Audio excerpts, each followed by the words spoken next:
Hello दोस्तों, स्वागत है आप सभी का। आज हम पढ़ेंगे class 12 UP board Hindi 2023 board exam के लिए। और इसमें हम जितने भी इम्पोर्टेंट गद्यांश और पद्यांश हैं उन सब की व्याख्या और उनसे रिलेटेड प्रश्न पढ़ेंगे जो भी बताए गए। जैसा कि मैंने कुछ इम्पोर्टेंट गद्यांश और पद्यांश बताए थे उन्हीं को पेपर में पढ़ के जाना है। जैसा कि हमारा पहला जो दिया गया था वो कुछ ऐसे था गद्यांश का, राष्ट्र का स्वरूप। उसमें से ये कराना था हमको, भूमि का निर्माण देवों ने किया है, महिमा को पहचानना आवश्यक धर्म है। ये गद्यांश दिया गया है पहले चैप्टर से, राष्ट्र का स्वरूप से। इसी के बारे में हम पहले पढ़ेंगे। इसमें दिया गया है कि भूमि का निर्माण देवों ने किया व अनंत काल से है, उसके भौतिक रूप, सौंदर्य और समृद्धि के प्रति सचेत होना हमारा आवश्यक कर्तव्य है। भूमि के पार्थिव स्वरूप के प्रति हम जितने अधिक जागरूक होंगे उतनी ही हमारी राष्ट्रीयता बलवती हो सकेगी। यह पृथ्वी सच्चे अर्थों में समस्त राष्ट्रीय विचारधाराओं की जननी है। जो राष्ट्रीयता पृथ्वी के साथ नहीं जुड़ी वह निर्मूल है। राष्ट्रीयता की जड़ें पृथ्वी में जितनी गहरी होंगी उतना ही राष्ट्रीय भावों का अंकुर पल्लवित होगा। इसलिए पृथ्वी के भौतिक स्वरूप की अद्योपांत जानकारी प्राप्त करना, उसकी सुंदरता, उपयोगिता और महिमा को पहचानना आवश्यक धर्म है। लोग काफ़ी कंफ्यूज रहते हैं कैसे व्याख्या किया जाए, कैसे प्रश्न उत्तर दें।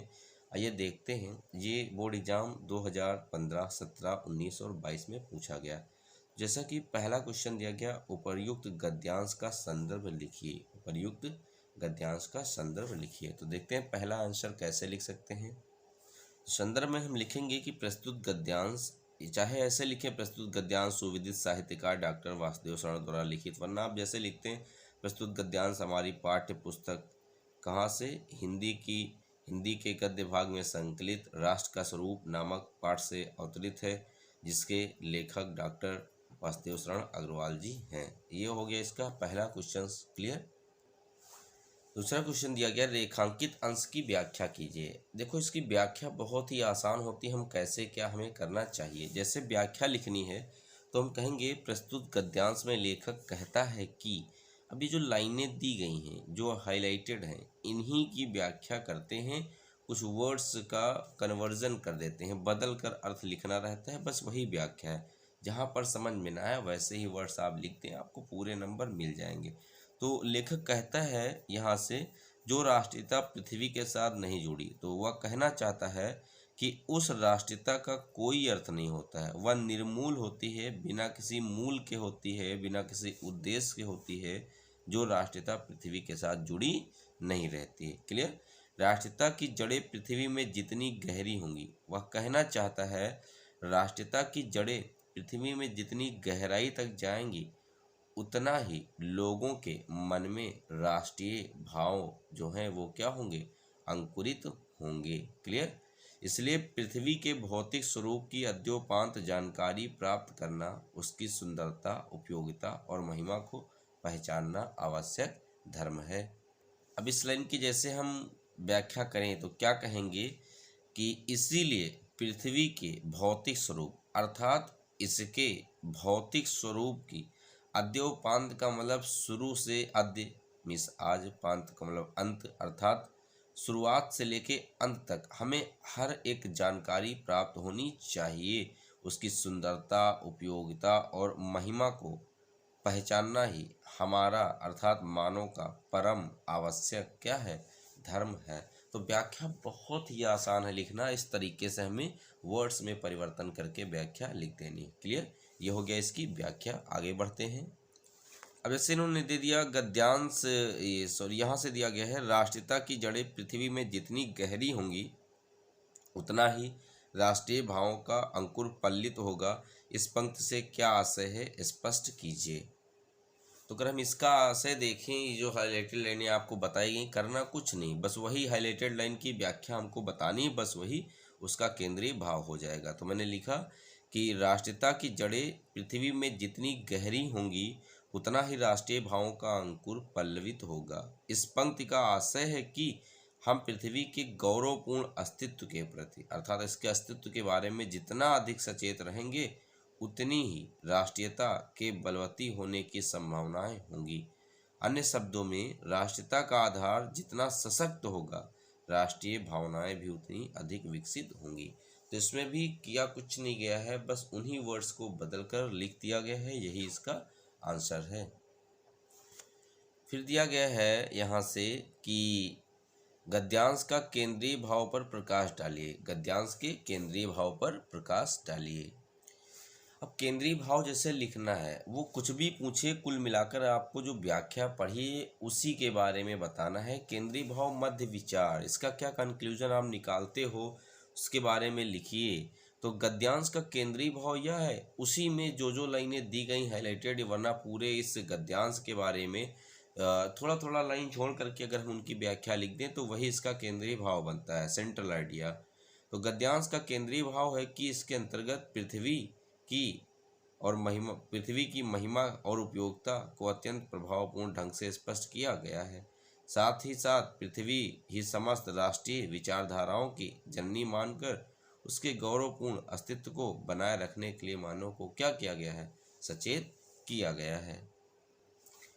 फिर दिया गया है देवताओं द्वारा निर्मित भूमि के प्रति मानव जाति का क्या कर्तव्य है। तो इसमें देखिए क्या दिया गया, देवताओं द्वारा निर्मित भूमि के प्रति मानव जाति का क्या कर्तव्य है। तो इसमें दिया गया है कि यहाँ से जिसे दिया गया कि भूमि का निर्माण देवों ने किया है, अनंत काल से है, उसके भौतिक रूप, सौंदर्य और समृद्धि के प्रति सचेत होना हमारा आवश्यक धर्म है। तो लिखेंगे क्वेश्चन के अकॉर्डिंग, देवताओं द्वारा निर्मित भूमि के प्रति मानव जाति का कर्तव्य यह है कि वह उसके भौतिक स्वरूप, सौंदर्य और समृद्धि के प्रति क्या रहे, सचेत रहे। तो ये इसका आंसर हो जाएगा। फिर दिया गया पृथ्वी के प्रति हमारा क्या कर्तव्य है या हमारा क्या धर्म है। तो इसके बारे में जैसे दिया गया है, ये कर्तव्य था और यहाँ धर्म पूछा है। तो भाई दिया गया पृथ्वी के भौतिक स्वरूपों की अद्योपांत जानकारी प्राप्त करना, उसकी सुंदरता, उपयोगिता और महिमा को पहचानना ही मानव जाति का परम आवश्यक क्या है, धर्म है। अगला प्रश्न दिया गया है इसमें, जो कि भूमि का निर्माण किसने किया और वह कब से है। तो भूमि का निर्माण देवों ने किया, यह अनंत काल से है। फिर दिया गया है यह पृथ्वी सच्चे अर्थों में किसकी जननी है। तो भाई जो यह पृथ्वी है यह सच्चे अर्थों में राष्ट्रीय विचारधाराओं की क्या है, जननी है। फिर दिया गया पार्थिव और अद्योपांत शब्द का अर्थ स्पष्ट करिए। जो पार्थिव है इसका अर्थ होता है पृथ्वी या इसका संबंध पृथ्वी से, तथा अद्योपांत का अर्थ होता है शुरुआत से लेकर अंत तक। क्लियर। तो ये हो गया पहला गद्यांश।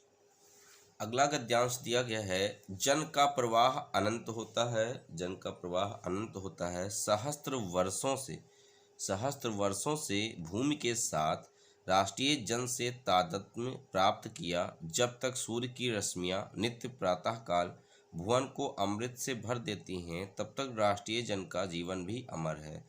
इतिहास के अनेक उतार चढ़ाव पार करने के बाद भी राष्ट्र निवासी जन नई उठती लहरों से आगे बढ़ने के लिए अजर अमर हैं। जन की सतत वाही जीवन नदी के प्रवाह की तरह है, जिसमें कर्म और श्रम के द्वारा उत्थान के अनेक घाटों का निर्माण करना होता है। पहला क्वेश्चन दिया गया है राष्ट्रीय जन ने किसके साथ तादात्म्य प्राप्त किया है। राष्ट्रीय जन ने किसके साथ तादात्म्य प्राप्त किया है। तो आंसर में देखिए कि जन का प्रवाह अनंत होता है। सहस्त्र वर्षों से भूमि के साथ राष्ट्रीय जन ने तादात्म्य प्राप्त किया है। तो किसके साथ किया है, भूमि के साथ। तो हम लिख सकते थे इस आंसर में क्या कहते कि जन का प्रवाह, जैसे पहला क्वेश्चन दिया गया राष्ट्रीय जन ने किसके साथ तादात्म्य स्थापित किया है। तो आंसर में हम कह सकते थे कि राष्ट्रीय जन ने सहस्त्र वर्षों से भूमि के साथ तादात्म्य स्थापित किया है, कि राष्ट्रीय जन ने सहस्त्र वर्षों से भूमि के साथ तादात्म्य स्थापित किया है। जैसे यहाँ से देखो ये आंसर दिया गया था। दूसरा प्रश्न है राष्ट्रीय जन का जीवन भी कब तक अमर है। राष्ट्रीय जन का जीवन भी कब तक अमर है। तो हम कह सकते थे कि जब तक पृथ्वी में सूर्य की किरणें विद्यमान रहेंगी। देखो दिया गया है कि जब तक सूर्य की रश्मियाँ मतलब किरणें प्रातःकाल भुवन को अर्थात संसार को अमृत से भर देती हैं, तब तक राष्ट्रीय जन का जीवन भी अमर रहेगा। तो हम कह सकते थे कि जब तक पृथ्वी में सूर्य की किरणें विद्यमान रहेंगी तब तक राष्ट्र के निवासियों का जीवन काल भी क्या रहेगा, अमर रहेगा। फिर दिया गया है रेखांकित दिया गया है जन का सततवाही जीवन किस तरह है। जन का सततवाही जीवन किस तरह है, तो इसमें देखिए यहाँ से अगर हम पढ़ते तो दिया गया है जन का सततवाही जीवन नदी के प्रवाह की तरह है जिसमें कर्म और श्रम के द्वारा उत्थान के अनेक घाटों का निर्माण करना होता है। क्लियर। फिर दिया गया है रेखांकित अंश की व्याख्या कीजिए। रेखांकित अंश की व्याख्या कीजिए, तो हम कह सकते थे रेखांकित अंश की व्याख्या अगर हम लिखें तो हम यहीं से कहेंगे कि जब तक सूर्य की किरणें हमारे इस संसार में पृथ्वी में मौजूद रहेंगी तब तक राष्ट्रीय जन का प्रवाह भी हमेशा अमर रहेगा। इतिहास में यद्यप बहुत सारे उन्नति और अवनति हुई हैं, इसके बाद भी राष्ट्र के जो निवासी हैं उनके जो मन में लहरें उठती हैं वो हमेशा आगे बढ़ने के लिए अजर एवं अमर हैं। जन का सततवाही जीवन का लगातार आगे बढ़ने का जो प्रवाह है जिसमें कर्म और श्रम के द्वारा उत्थान के अनेक घाटों का निर्माण होता रहता है। ये इसकी हो जाएगी व्याख्या। फिर दिया गया है कि राष्ट्रीय, यहाँ से दिया गया है दिए गए गद्यांश का शीर्षक लिखिए। तो गद्यांश का शीर्षक लेखक लिखना। शीर्षक क्या है, पाठ का नाम क्या है, राष्ट्र का स्वरूप, और लेखक कौन है, वासुदेव शरण अग्रवाल जी। फिर दिया गया है जन का प्रवाह का आशय क्या है, तो यहाँ से दिया गया है कि जो जन का सततवाही प्रवाह है वो किस तरह से है, तो नदी के प्रवाह के जैसे है जिसमें कर्म और श्रम के द्वारा उत्थान के अनेक घाटों का निर्माण होता रहता है। फिर दिया गया राष्ट्र निवासी जन किसके समान आगे बढ़ने के लिए अजर एवं अमर है, तो नदी के प्रवाह के समान बहने के लिए हमेशा क्या है, या आगे बढ़ने के लिए अजर एवं अमर हैं। तो यह हो गया दूसरा गद्यांश। अब हम जो तीसरा पढ़ेंगे वह है राष्ट्र का तीसरा अंग। इसको बहुत अच्छे से पढ़ा करें, जो पैराग्राफ दिया जाता है। राष्ट्र का तीसरा अंग जन की संस्कृति है। मनुष्य ने युगों युगों में जिस सभ्यता का निर्माण किया है वही उसके जीवन की श्वास प्रश्वास है। बिना संस्कृत के जन की कल्पना क्रमबद्ध मात्र है। संस्कृत ही जन का मस्तिष्क है। संस्कृत के विकास और अभ्युदय के द्वारा ही राष्ट्र की वृद्धि संभव है।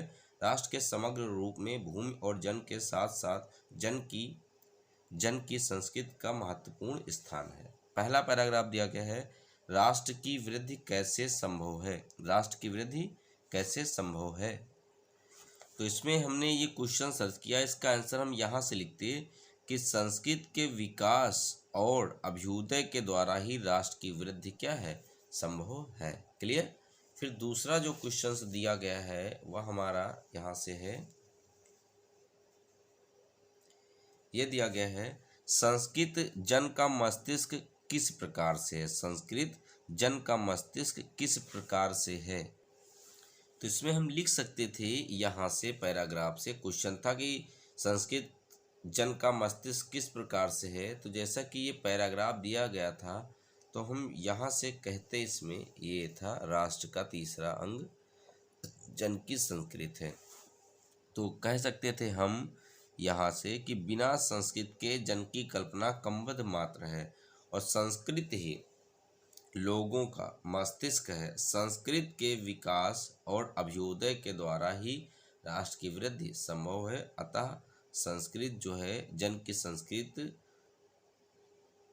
जन का क्या है, मस्तिष्क है। क्लियर। ये दूसरा क्वेश्चन हो गया। तीसरा जो प्रश्न है वो हमारा वो कुछ इस प्रकार से है, दिया गया है कि जन की संस्कृत से आप क्या समझते हैं। जन की संस्कृत से आप क्या समझते हैं, तो कह सकते थे जन की संस्कृत से अभिप्राय मानव की संस्कृत से है।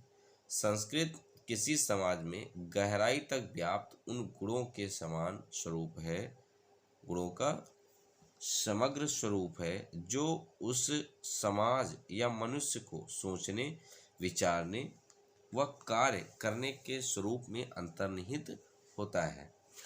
फिर दिया गया विकास और अभ्युदय का अर्थ स्पष्ट कीजिए। तो विकास का अर्थ क्या होता है दोस्तों, प्रगति, और अभ्युदय का अर्थ होता है अभ्युदय, उन्नति या फिर क्या उत्थान।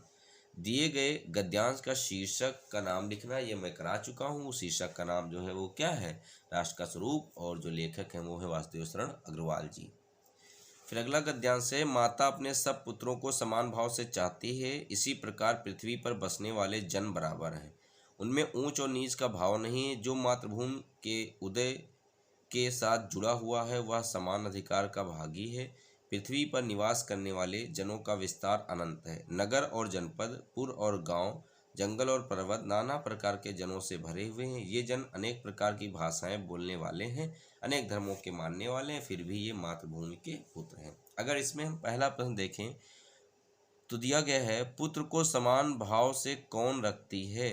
तो जो माता यहाँ पर लिया गया है हमारी पृथ्वी के लिए, ब्रैकेट में लिख सकते थे पृथ्वी। तो जो माता है अर्थात पृथ्वी अपने सभी पुत्रों को समान भाव से क्या करती है, रखती है। फिर देखिए समान अधिकार का भागी कौन है। तो इसमें दिया गया कि इस पृथ्वी पर बसने वाला हर जन, हर प्राणी जो है, हर प्राणी क्या है, समान अधिकार का क्या है, भागी है। क्लियर।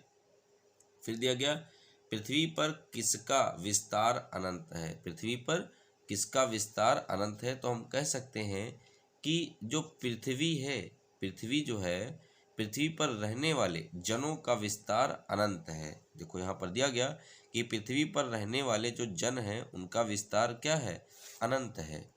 तो हम इसका आंसर यहाँ से लिखते कि पृथ्वी पर निवास करने वाले प्राणियों का विस्तार अनंत है, क्योंकि नगर और जनपद, पुर और गांव, जंगल और पर्वत विभिन्न प्रकार के जनों से क्या है, भरे हुए हैं, अर्थात पृथ्वी पर रहने वाले जन का विस्तार अनंत है। फिर पाठ का शीर्षक एवं लेखक का नाम लिखना है, ये ऑलरेडी हम कर चुके हैं। इसके बाद जो अगला है वो है पृथ्वी और आकाश अंतराल में। ये पैराग्राफ दिया गया, पृथ्वी और आकाश के अंतराल में जो कुछ सामग्री भरी है, पृथ्वी के चारों ओर फैले हुए गंभीर सागर में जो जलचर एवं रत्नों की राशियां हैं, उन सबके प्रति चेतना और स्वागत के नए भाव राष्ट्र में फैलाने चाहिए। राष्ट्र के नवयुवकों के हृदय में उनके सबके प्रति जिज्ञासा की नई किरणों जब तक नहीं फूटती तब तक हम सोए हुए ही के समान हैं। इसमें दिया गया है कि उपर्युक्त गद्यांश का संदर्भ लिखो, ये हम कर सकते हैं। अगर हम इसकी व्याख्या बनाते तो हम लिखते लेखक कहता है कि पृथ्वी के चारों ओर फैले हुए जो बहुत ही गंभीर सागर में जो जलचर एवं रत्नों की राशियां, अर्थात जो भी जलीय जीव हैं और वहाँ पर जो बहुमूल्य रत्न पाए जाते हैं, उन सबके प्रति चेतना, उनके बारे में सोचना और स्वागत के लिए राष्ट्रभाव, अर्थात इन सब के बारे में हमें जानना चाहिए और इन सबका स्वागत करने के लिए हमें हमेशा सचेत रहना चाहिए। फिर दिया गया राष्ट्र के नवयुवकों के हृदय में इन सबके प्रति जिज्ञासा, अर्थात राष्ट्र के जो भी नवयुवक हैं उनके मन में इन सबको जानने के प्रति अति जिज्ञासा होनी चाहिए, क्योंकि जब तक राष्ट्र को जानने की नई किरण नहीं फूटेगी या नई किरण नहीं उत्पन्न होगी तब तक हम बिल्कुल सोए हुए मृत शरीर के समान ही रहेंगे। फिर दिया गया राष्ट्रीयता की भावना के लिए किसके प्रति चेतना जागृत होनी चाहिए। क्या दिया गया कि राष्ट्रीयता की भावना के लिए किसके प्रति चेतना जागृत होनी चाहिए। तो इसमें हम कह सकते थे राष्ट्रीयता की भावना के लिए आवश्यक है कि यह भावना केवल भावनात्मक रूप में ही ना हो। क्या होना चाहिए कि राष्ट्रीयता की भावना के लिए आवश्यक है कि यह भावना केवल किसमें, भावनात्मक रूप में ही ना हो, बल्कि राष्ट्रीयता की भावना के अंतर्गत भौतिक ज्ञान के प्रति चेतना भी जागृत हो, तभी राष्ट्रीयता की भावना सार्थक सिद्ध हो सकती। अब अगर हम इससे लिखते तो हम इसमें क्या कहते कि पृथ्वी के चारों ओर, इसी के बारे में, हमारी इस पृथ्वी के चारों ओर पाया जाने वाला जो अनंत सागर है उसमें जो जलीय जीव हैं और जो रत्न पाए जाते हैं उनके प्रति हमें जागृत रहना चाहिए, और इन सबको जानने के लिए जो मनुष्य है उसके अंदर भी जानने की जिज्ञासा की किरण उत्पन्न होनी चाहिए, तभी जाकर के हम राष्ट्र के निर्माण में सहयोग कर सकते हैं। ये हो गया इसकी व्याख्या। अगला दिया गया, पृथ्वी और आकाश के बीच तथा समुद्र में कौन कौन सी अपार संपदा देखने को मिलती है। पृथ्वी और आकाश के बीच और समुद्र में कौन कौन सी अपार संपदाएं देखने को मिलती। तो ये आंसर हम अपने आप बनाते हैं, क्योंकि हमको पता है कि पृथ्वी और आकाश के बीच अनेक नक्षत्र हैं, विभिन्न प्रकार की गैसें हैं, और ये तो हो गया पृथ्वी और आकाश के बीच। अब फिर लिखते क्या लिखते कि तथा समुद्र में जलचर और विभिन्न प्रकार के खनिज और रत्न जैसी अपार संपदाएं हमको देखने को मिलती हैं। फिर क्या देखें, राष्ट्र अथवा राष्ट्र के निवासियों को कब तक सुप्त ही समझना चाहिए। तो इसमें दिया गया कि जब तक हमें अपने जलचर, उसमें पाए जाने वाले जल में जो भी रत्न हैं, अगर हम उनको जानने के प्रति जिज्ञासुक नहीं हैं तो तब तक हम सोए हुए के ही समान रहेंगे। अगला दिया गया है, धरती माता की कोख में जो अमूल्य निधियां भरी हैं, जिनके कारण वह वसुंधरा कहलाती है, उससे कौन परिचित न होना चाहेगा। लाखों करोड़ों वर्षों से अनेक प्रकार की धातुओं को पृथ्वी के गर्भ में पोषण मिला है। दिन रात बहने वाली नदियों ने पहाड़ों को पीस पीस कर अगणित प्रकार की मिट्टियों से पृथ्वी की देह को सजाया है। हमारे भावी आर्थिक अभ्युदय के लिए इन सब की जांच पड़ताल अत्यंत आवश्यक है। पृथ्वी की गोद में जन्म लेने वाले जड़ पत्थर कुशल शिल्पियों से संवारे जाने पर अत्यंत सौंदर्य के प्रतीक बन जाते हैं। नाना भांति के अनगढ़ नग विंध्य की नदियां के प्रवाह में सूर्य की धूप में, फिर आगे दिया गया है, धूप में चिलकते रहते हैं। जब तक चतुर कारीगर पहलदार कटाव पर लाते हैं, तब उनके प्रत्येक घाट से नई शोभा और सुंदरता फूट पड़ती है, वे अनमोल हो जाते हैं। देश के नर नारियों के रूप मंडन और सौंदर्य प्रसाधन में इन छोटे पत्थरों का भी सदा से कितना भाग रहा। अतएव हमें उनका ज्ञान होना भी क्या है, आवश्यक है।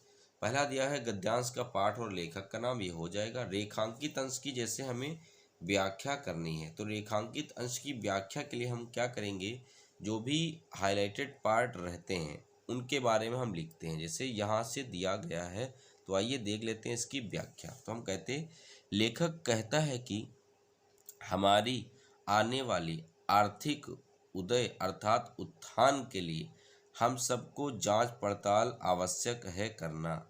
फिर किस चीज़ के बारे में, इस पृथ्वी में पाए जाने वाले बहुमूल्य रत्नों के बारे में जांच पड़ताल करना आवश्यक है। पृथ्वी की गोद में जन्म लेने वाले अर्थात पृथ्वी में पाए जाने वाले जड़ पत्थर, जो जड़ें हैं, पेड़ पौधे हैं, जो पत्थर हैं, इनको संवारे जाने पर, जब इनको संवारा जाता है तो अत्यंत सुंदर बन जाते हैं। और विभिन्न प्रकार के नदियों के प्रवाह में सूर्य की धूप में जब ये तपते हैं, तब इनको जो चतुर कारीगर होता है वो इनको तराशता है, और इनके प्रत्येक भाग की जब शोभा है तब वो शोभायमान हो जाती है, देखने लायक हो जाती है, बहुत ही सुंदर लगती है, और ये अत्यंत अनमोल बहुमूल्य हो जाते हैं।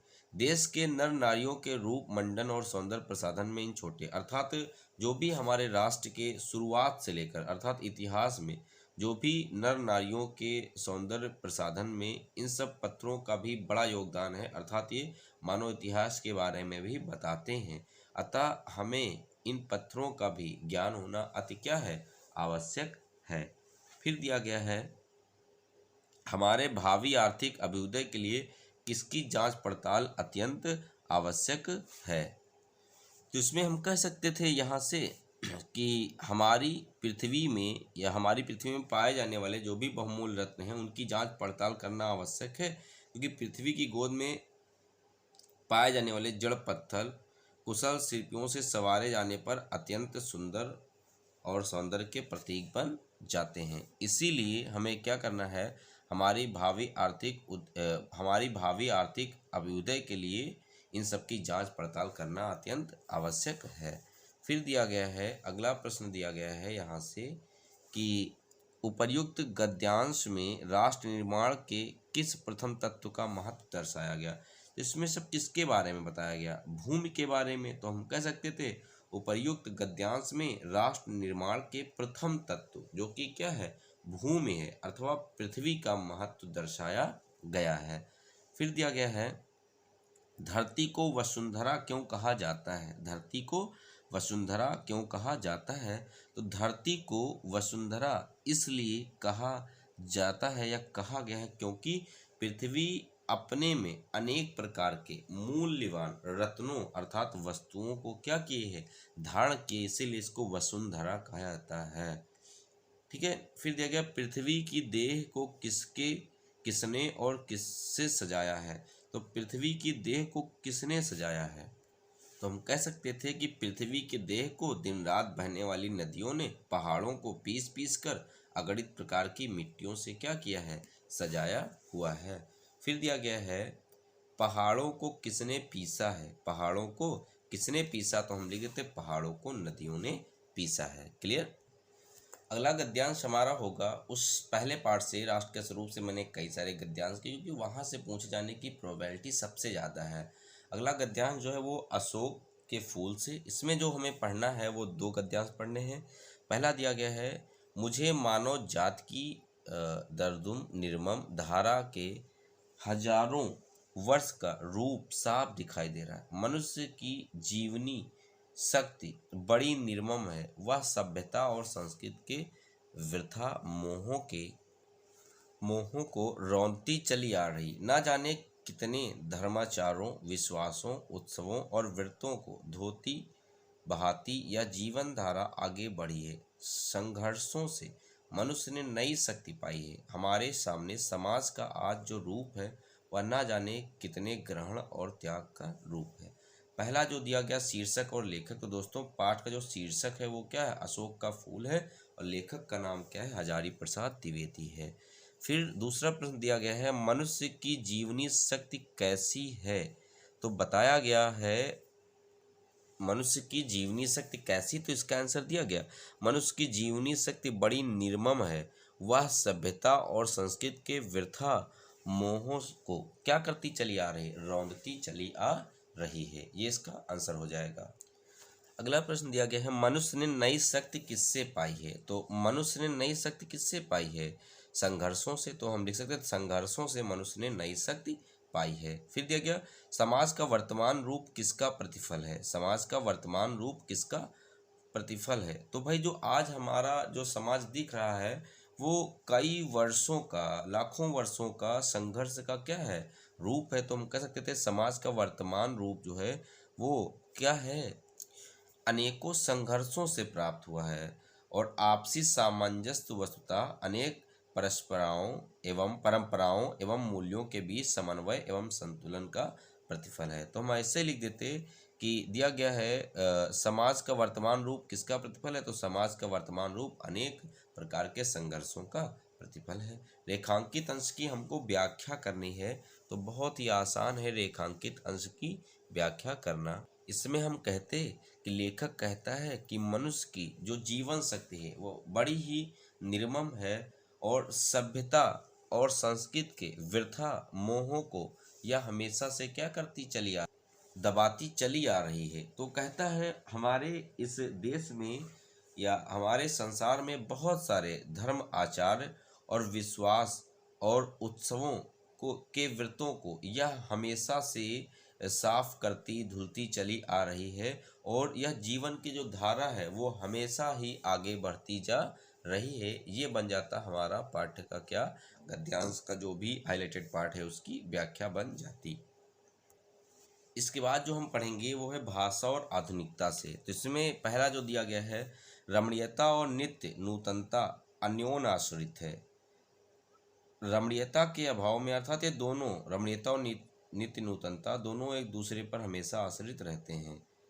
तो दिया गया है रमणीयता के अभाव में कोई भी चीज़ मान्य नहीं होगी। नित्य नूतनता किसी भी सजर्ग की मौलिक उपलब्धि की प्रामाणिकता सूचित करती है और उसकी अनुपस्थिति में कोई भी चीज़ वस्तुतः जनता व समाज के द्वारा स्वीकार नहीं होगी। सड़ी गली मान्यताओं से जकड़ा हुआ यह समाज जैसे आगे नहीं बढ़ पाता वैसे ही पुरानी रीतियों और शैलियों की परंपरागत लीक पर चलने वाली भाषा भी जन चेतना को गति देने में प्रायः असमर्थ रह जाती।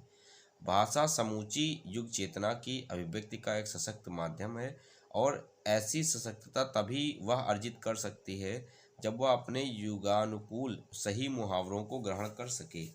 भाषा समूची युग चेतना की अभिव्यक्ति का एक सशक्त क्या है, एक सशक्त माध्यम है और ऐसी सशक्तता तभी अर्जित की जा सकती है जब वह अपने युगानुकूल सही मुहावरों को ग्रहण कर सके। भाषा सामाजिक भाव प्रकटीकरण की सुबोधता के लिए ही उद्दिष्ट है। इसके अतिरिक्त उसकी जरूरत ही सोची नहीं जा सकती। इस उपयोगिता का सार्थकता समसामयिकी सामाजिक चेतना में प्राप्त अनेक प्रकार की संश्लिष्टताओं की दुरूहता का परिहार करने में ही निहित है। पहला क्वेश्चन दिया गया है गद्यांश के पाठ और लेखक का नाम। तो गद्यांश का जो पाठ है उसका नाम क्या है, उसका नाम है भाषा और आधुनिकता, और जो इसके लेखक हैं वो कौन है, प्रोफेसर जी सुंदर रेड्डी जी हैं। दूसरा दिया गया या फिर कहता गद्यांश का संदर्भ लिखो, वही लिखते प्रस्तुत गद्यांश हमारी पुस्तक हिंदी के गद्य खंड में संकलित भाषा और आधुनिकता नामक पाठ से अवतरित है। इसके लेखक जो है प्रोफेसर जी सुंदर रेड्डी जी हैं। क्लियर। फिर कहा गया है रेखांकित अंश की व्याख्या कीजिए। तो रेखांकित अंश की जो व्याख्या है, जो हाईलाइटेड पार्ट रहते हैं उन्हीं के बारे में हमें बताना है। तो लेखक कहता है कि जो सुंदरता रमणीयता है और नित्य नूतनता, ये दोनों एक दूसरे पर हमेशा आश्रित रहने वाले हैं, क्योंकि अगर रमणीयता की कमी होगी तो कोई भी चीज़ मान्य नहीं हो सकती है या कुछ भी मान्य नहीं हो सकता बिना रमणीयता के। और नित्य नूतनता भी किसी सजर्ग मौलिक की उपलब्धि की प्रामाणिकता सूचित करती है। इसकी अनुपस्थिति में अर्थात इसके अभाव में कोई भी चीज़ जनता और हमारे समाज के द्वारा कभी भी स्वीकार नहीं की जाएगी। क्लियर। तो वही हाईलाइटेड पार्ट को मैंने शुद्ध शब्दों में बदल कर लिख दिया, बस वही उसकी क्या बन जाती है, व्याख्या बन जाती है। अगला क्वेश्चन दिया गया है रमणीयता और नित्य नूतनता किस प्रकार अन्योन्य आश्रित हैं। रमणीयता और नूतनता किस प्रकार अन्योन्य आश्रित हैं। तो इसमें कह सकते हैं रमणीयता और नित्य नूतनता एक दूसरे पर अन्योन्य आश्रित हैं, क्योंकि रमणीयता के अभाव में कोई भी चीज़ मान्य नहीं होगी और नित्य नूतनता किसी भी सजर्क की मौलिक उपलब्धि की प्रामाणिकता सूचित करती है। क्लियर।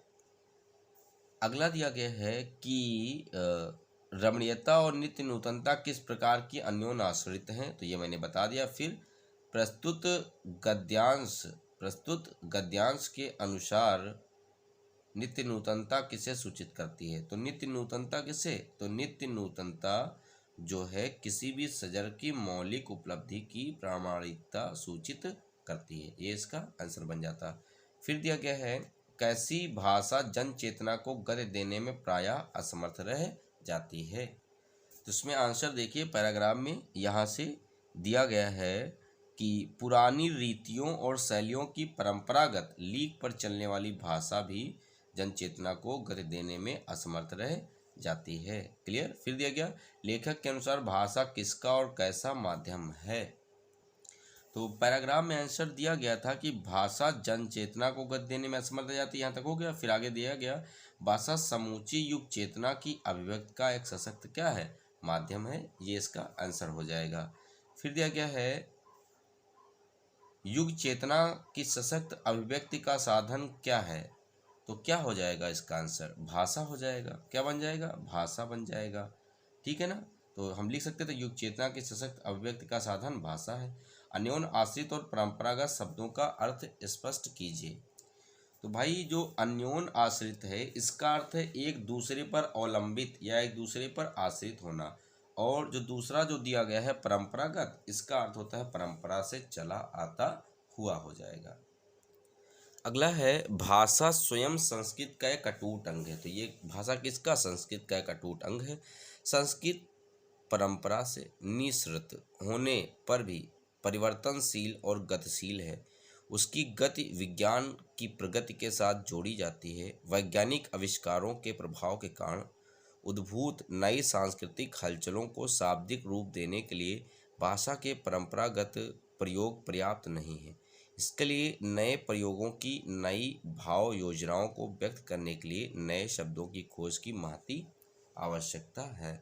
दिया गया है इसका प्रश्न, संस्कृत की विशेषताओं का उल्लेख कीजिए। क्या करना है? संस्कृत की विशेषताओं का उल्लेख कीजिए। तो दिया गया है यहाँ से पहला उत्तर है कि लेखक का कहना है कि भाषा स्वयं संस्कृत का एक क्या है? अटूट अंग है, लेकिन संस्कृत की यह विशेषता है कि वह परंपरा से निकलकर भी परिवर्तनशील और गतिशील होती है।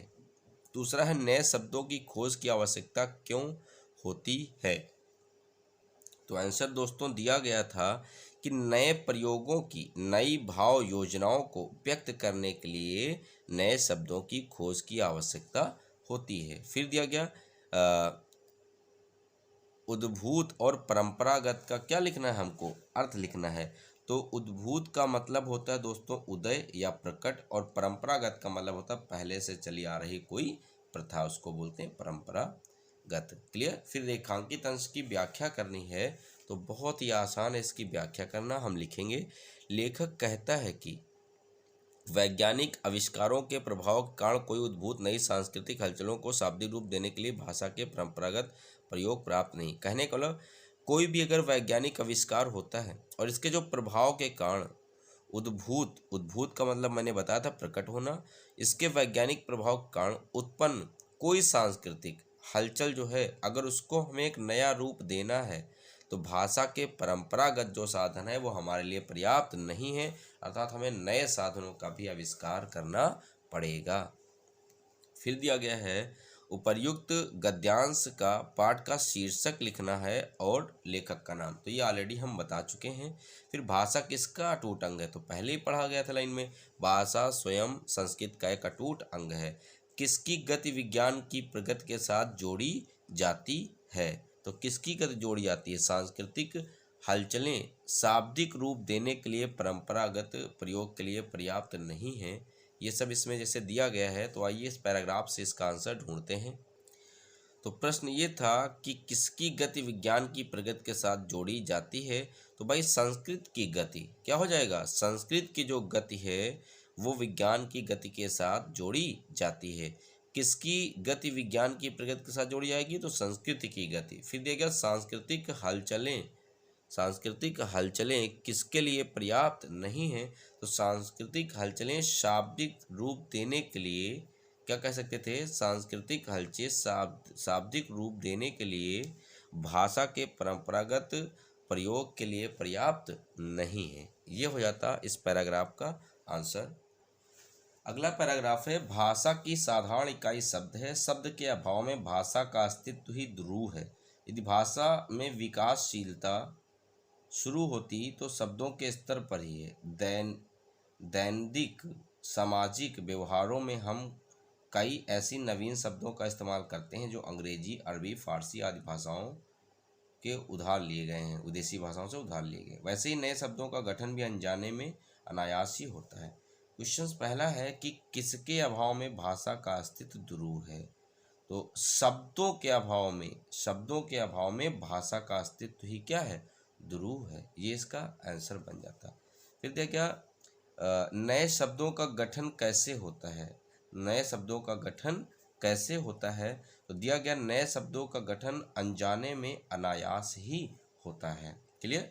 तीसरा है, किन विदेशी भाषाओं से शब्द लेकर हम नए शब्दों का इस्तेमाल करते हैं? तो क्या दिया गया यहाँ से, किन विदेशी भाषाओं से? तो हम कह सकते थे अंग्रेजी, अरबी और फारसी आदि विदेशी भाषाओं से शब्द लेकर हम नए शब्दों का इस्तेमाल करते हैं।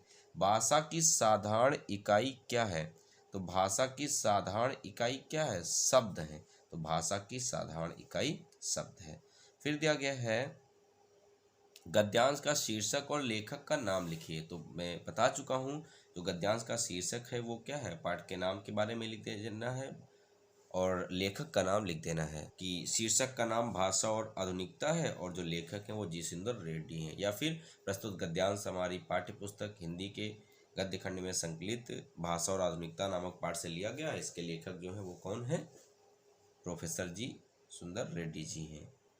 तो इस तरीके से ये गद्य के जितने भी इम्पोर्टेंट गद्यांश थे दोस्तों मैंने समझा दिए, करा दिए। आप इन्हीं को केवल पढ़ें, 100% आपको पेपर में यहाँ से मिल जाएगा। अब हम पढ़ेंगे पद्यांश के बारे में। तो जो पद्यांश में पहला पद्यांश है वो पवन दूतिका से, जो कि लिखा गया अयोध्या सिंह उपाध्याय हरिऔध के द्वारा लिखा गया है। तो इसमें दिया गया है, पहला पद्यांश है, बैठी खिन्ना एक दिवस थी गेह में अकेली। अर्थात एक दिन उदास होकर के राधा जी अपने घर में अकेली बैठी थी, तभी उनकी आंखों से, दोनों आंखों से आंसू आ रहे थे और वो धरा को भिगो रहे थे। फिर उसी घर में धीरे से पुष्पों की सुगंध से युक्त वायु जो है वो आती है, और खिड़कियों से संतापों कष्टों को बढ़ता देख के दुखी होकर के राधा जी उससे कहती हैं कि हे प्यारी पवन, तुम मुझे इतना क्यों सता रही हो? क्या तू भी है कलुषित हुई काल की क्रूरता से? तो पहला जो क्वेश्चन दिया गया है पद्यांश के शीर्षक, तो प्रस्तुत पद्यांश हमारी पाठ्य पुस्तक हिंदी के काव्य खंड में संकलित पवन दूतिका नामक पाठ से अवतरित है, और इसके जो कवि हैं, रचयिता हैं, वो कौन है? अयोध्या सिंह उपाध्याय हरिऔध जी हैं। रेखांकित अंश की व्याख्या। तो जब दुखी होकर के राधा जी अपने जब घर में बैठी थी, दुखी थी, और उनके कष्ट लगातार बढ़ रहे थे, तो इतने में जो प्रातःकालीन पवन है वो जब उनके घर में प्रवेश करती है, तो वो उससे कहते हैं कि हे प्यारी पवन, ये सब हमको लिखना चाहिए ऐसे ही व्याख्या कि हे प्यारी पवन, तुम मुझे इतना क्यों परेशान कर रही हो? क्या तुम भी मेरी तरह काल की क्रूरता से सताई हुई हो? ये बन जाएगा इसका व्याख्या। फिर दिया गया है, घर में दुखी होकर एक दिन अकेला कौन बैठा है? तो घर में दुखी होकर के एक दिन राधा जी अकेली बैठी हैं। फूलों की सुगंध से युक्त होकर राधा के घर में किसने प्रवेश किया? तो फूलों की सुगंध से युक्त होकर राधा के घर में प्रातःकालीन पवन अर्थात वायु ने प्रवेश किया। राधा ने प्रातःकालीन वायु से दुखित होकर क्या कहा? तो राधा जी ने प्रातःकालीन वायु से दुखित होकर यही कहा कि हे प्यारी पवन, तुम मुझे इतना क्यों सता रही हो? क्या तुम भी काल की क्रूरता से सताई हुई हो? तो ये पहला पद्यांश हुआ इसका। दूसरा पद्यांश है, मेरे प्यारे नौ जलद। जलद का मतलब बादल। तो राधा जी कहती हैं कि हे प्यारी पवन, जब उसको दूतिका बनाकर भेजती, कहती हे मेरी प्यारी पवन, मेरे प्यारे जो मेरे श्री कृष्ण जी हैं, जिनकी आंखें बिल्कुल कैसे हैं? बिल्कुल मेघ नौ जलद से कंज से नेत्र वाले। तो जिनकी आंखें बिल्कुल कंज नेत्र वाली हैं, जाके आए ना मधुबन से, जो मधुबन से गए और वापस वहाँ से नहीं आए, ठीक है ना, और मधुबन से वापस नहीं आए, मैं रो रो के उनकी याद में पागल हो रही हूँ। जाके सब तू मेरी कथाएं श्याम को सुना दे, और जैसे ही तुम मेरा भवन तज आगे बढ़ेगी, शोभा वाली सुखद कुंज मिलेंगी, प्यारी छाया मृदुल स्वर से मोह लेंगी तुझे वे, और तो भी मेरा दुख लख वहाँ जाना विश्राम लेना। बहुत ही आसान होता है पद्यांश, मैं सारे एक्सप्लेन कर करके प्रश्न उत्तर करा रहा हूँ, आप बस केवल सुनते जाइए, आप कभी इसको याद करने की कोई ज़रूरत नहीं है। दिया गया पद्यांश का संदर्भ, दोस्तों एक बार हम पद्यांश का संदर्भ फिर से बता रहे हैं, बस बार बार वही आएगा कि प्रस्तुत पद्यांश हमारी पाठ्य पुस्तक हिंदी के काव्य खंड में संकलित पवन दूतिका नामक पाठ से अवतरित है। इसके जो रचयिता हैं वो कौन है? अयोध्या सिंह उपाध्याय हरिऔध जी हैं। फिर रेखांकित अंश की व्याख्या करनी, तो आइए समझते हैं। राधा जी जब वो पवन को अपना संदेशवाहिका बनाकर भेजती हैं, तो उनसे कहती हैं कि जब तुम जाना यहाँ से, ठीक है ना, तो जाकर वो संदेश भेजने के लिए जब कहती हैं, तो वो उनसे क्या कहेंगी? जब उनको संदेश भेजना है कि जाना, उनसे क्या कहना क्या नहीं कहना है, तो वो कहती हैं अपनी उस पवन से कि जो मेरे श्री कृष्ण जी थे वो यहाँ से चले गए हैं, और वो मधुबन से अभी तक वापस नहीं आए, ना ही उन्होंने कोई हमारे लिए संदेश भेजा है। उनकी याद में मैं रो रो कर पागल हो रही हूँ, और हे पवन तुम जाओ और मेरी सारी व्यथा दुख दर्द जाके श्री कृष्ण जी को क्या कर दो? सुना दो। और पवन को वो रास्ता बताते हुए कहती हैं कि जब तुम मेरा घर त्याग कर थोड़ा सा आगे बढ़ोगी, तो बहुत ही शोभायमान सुखद तुमको बाग या कुंज मिलेंगी। उनकी जो प्यारी प्यारी छाया है, जो सुंदर छाया है शांत प्रिय, वो तुम्हें मोह लेगी, सो मृदुल स्वर से मोह लेंगी तुझे वे, वो अपनी ओर आकर्षित करेंगी, तुम्हें मोह लेंगी, लेकिन फिर भी उनकी सुंदरता को देखकर तुम मेरे दुख को, लख का मतलब त्यागना, वहां पर त्याग करके विश्राम मत करने लगना। अर्थात हे पवन तुम मेरा संदेश जरूर लेकर के वहां जाना। अगला दिया गया, तू देखेगी जलद तन को तदकता हो। जलद का मतलब बादल, अर्थात उनके बादल के जैसे दिखने वाले शरीर को जब तुम देखोगी, और उनके लोने जो सलोने सुंदर से नयन हैं, वो ऐसा लगता है जैसे उनसे कोई ज्योति प्रस्फुटित हो रही हो, अर्थात फूट रही हो। मुद्रा होगी बर बदन मूर्त सी सौम्यता, उनके जो शरीर की जो शोभा वो बिल्कुल मूर्त की जैसी सौम्यता वाली है। सीधे साधे वचन सिक्त होंगे सुधा से, उनके मुख से निकलने वाले जो वचन है वो तुम्हें अमृत के समान सींचने वाले लगेंगे। नीले फूले कमल दल सी गात की श्यामलता है, जो श्री कृष्ण के शरीर का जो रंग है वो बिल्कुल नीले फूले हुए कमल के समान श्यामल है। पीला प्यारा वसन, वो पीला प्यारा वस्त्र पहनते हैं। फवीला कटिक, वो अपनी कमर पर पीला सुंदर सा वस्त्र धारण करते हैं। छोटी काली अलग, उनके मुख पर जो एक अलग अर्थात जो एक जटा है वो ऐसे जब उनके चेहरे पर सामने आती है तो उसकी शोभा को और ज़्यादा वो बढ़ाती है। सदवस्तों में ऐसा तब लगता है जैसे उनके उन वस्त्रों और शरीर के बीच से कोई नई प्रभा क्या कर रही हो, फूट रही हो। शीर्षक और कवि का नाम दोस्तों बता चुके हैं। रेखांकित अंश की व्याख्या करनी, तो राधा जी कहती हैं जब तुम वहाँ जाओगी श्री कृष्ण को देखोगी तो उनकी कैसे पहचान करोगी, तो इसके लिए जब तुम देखोगी तो उनका जो शरीर है वो नीले फूले हुए किसी कमल अर्थात खिले हुए कमल के समान उनके शरीर की श्यामलता है। पीला, और वो अपने शरीर पर हे पवन वो पीला वस्त्र पहनते जो बहुत ही सुंदर शोभायमान लगता है। और उनके मुख पर एक जो बाल की जो अलक है वो जब आती है तो उनकी शोभा को और बढ़ाती है और ऐसा लग रहा है जैसे उनके चेहरे से कोई कांति जो है वो फूट रही हो। और उनके जो चेहरा है, उनका जो शरीर है उससे एक नई सूर्य की किरण या फिर एक नई किरण फूटती हुई लगती है या दिखाई देती है। प्रस्तुत पंक्तियों में राधा पवन दूतिका को पहचान बताती हैं। कौन कौन सी पहचान भाई बताती हैं? जिसमें दिया गया है कि जैसे वो पीला वस्त्र पहनते हैं, शरीर की श्यामलता बिल्कुल फूले कमल के समान है, एक अलग मुंह पर उनके है और ऐसा लगता है पीले वस्त्रों से कोई नई किरण फूट रही, ये सारी पहचान बताती हैं। श्री कृष्ण के नेत्रों की शोभा कैसी है? तो श्री कृष्ण के नेत्रों की शोभा कैसी है यहाँ पर? जो श्री कृष्ण के नेत्र हैं वो बहुत ही उत्तीर्णकारी हैं, उनसे ऐसा लगता है जैसे कोई नई ज्योति जो है फूट रही है। श्री कृष्ण जी कटि में अर्थात कमर में कैसा वस्त्र धारण करते हैं? तो पीला वस्त्र धारण करते हैं जो कि बहुत ही फबीला लगता है। क्लियर? फिर जैसे दिया गया है मेरे प्यारे नौ जलस से कंज से नेत्र वाले, इसकी अगर हम देखें तो दिया गया पद्यांश का संदर्भ लिखें, लिख जाएगा। अंश की व्याख्या अगर करना है तो देखो कैसे कहते हैं। तो राधा जी ने यहाँ पर बताया था कि वो जब गए हैं मधुबन से उन्होंने कोई संदेशा नहीं भेजा, मैं उनकी याद में पागल हो रही हूँ, इसलिए हे पवन तुम जाओ और मेरी सारी व्यथाएं उनसे जाकर के आप क्या कह दो, बता दो। और जब तुम मेरा घर छोड़कर थोड़ा सा आगे बढ़ोगी तुम्हें बहुत सारी कुंज मिलेंगी, लेकिन तुम उनको देखकर वहाँ पर आकर्षित मत होना मेरे दुख को त्याग कर, अर्थात तुम वहाँ जाना और मेरी सारी व्यथाएं उनसे बताना। तो इसकी व्याख्या हो गई। फिर प्रस्तुत पद्यांश में राधिका किसको अपनी दूतिका बनाकर श्री कृष्ण के पास अपना संदेश भिजवाती हैं?